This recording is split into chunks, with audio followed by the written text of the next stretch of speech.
بختیار هر سال به مسکو به مهاجرت می رود. این دفعه تصمیم گرفت که برای سفر از اتوبوس استفاده کند.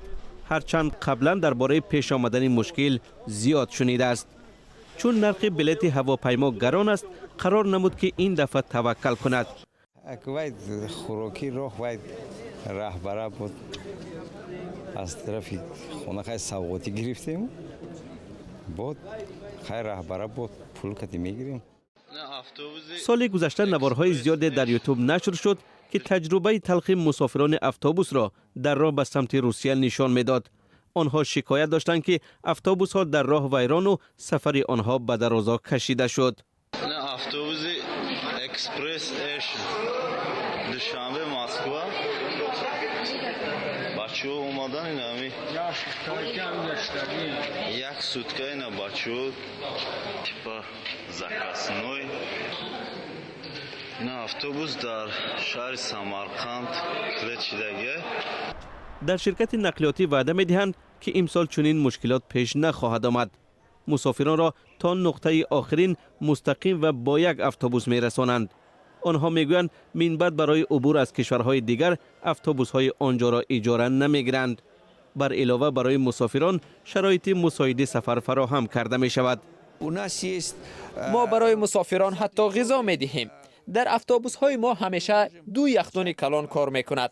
برای پیشنهاد چای و قهوه آب جوش آماده داریم. برای هر یک مسافر مانیتور گذاشته شده است و او می‌تواند 5 برنامه را تماشا کند. همچنین در داخل اتوبوس 2 تلویزیون کلان همه برنامه‌ها را نشان می‌دهد.